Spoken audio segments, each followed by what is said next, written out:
मराठी चित्रपटांचं अनुदान रखडलंय। चित्रपटांच्या अनुदानाचा सरकारला विसर पडल्याचं म्हणत भाजपचे ज्येष्ठ नेते आणि आमदार सुधीर मुनगंटीवार यांनी सरकारला घरचा आहेर दिलाय। तब्बल 255 चित्रपटांचं अनुदान रखडल्याचा आरोप मुनगंटीवारांनी केला आणि या संदर्भात मुनगंटीवार यांनी सांस्कृतिक कार्य विभागाच्या सचिवांना पत्रही लिहिलंय।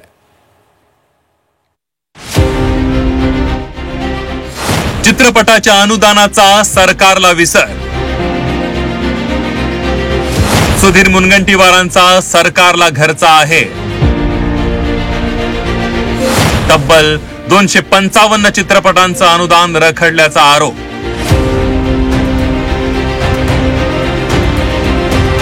भाजपचे माजी मंत्री आणि विद्यमान आमदार सुधीर मुनगंटीवार यांनी चित्रपटांच्या रखडलेल्या अनुदानावरून सरकारला घरचा आहेर दिला। चित्रपटांच्या अनुदानाचा सरकारला विसर पडल्याचं म्हणत सुधीर मुनगंटीवार यांनी सरकारवर निशाणा साधलाय। या संदर्भात सुधीर मुनगंटीवार यांनी सांस्कृतिक कार्य विभागाच्या सचिवांना पत्र लिहिलंय।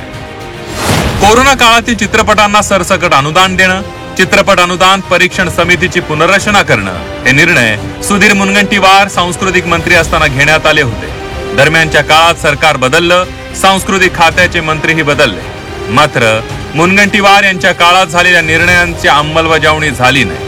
याबाबत विचारणा करणारं पत्र सुधीर मुनगंटीवार यांनी सांस्कृतिक कार्य खात्याच्या सचिवांना लिहिलंय। 255 चित्रपटांचं अनुदान रखडल्याचा उल्लेख पत्रात करण्यात आलाय। तर या पत्रासंदर्भात माहिती घेऊन त्याची चौकशी करणार असल्याची प्रतिक्रिया सांस्कृतिक कार्य मंत्री आशिष शेलार यांनी दिली आहे। हे पत्र माझ्यासमोर आलेलं नाही, अशी कुठली बाब विभागाने अजून तरी माझ्या निदर्शनास आणलेली नाही। पण तरी सुधीर भाऊ वरिष्ठ आहेत, माजी मंत्री आहेत, त्यांच्या या पत्राबद्दलची बातमी ही शिरसावंद मानून त्याची मी चौकशी करेन। भाजपचे ज्येष्ठ नेते सुधीर मुनगंटीवार यांना मंत्रिमंडळातून डावलल्यानंतर मुनगंटीवार सरकारवर निशाणा साधण्याची एकही संधी सोडत नाहीयेत। आता मराठी चित्रपटांच्या रखडलेल्या अनुदानावरून मुनगंटीवार यांनी सरकारला घरचा आहेर दिल्याचं पाहायला मिळतंय।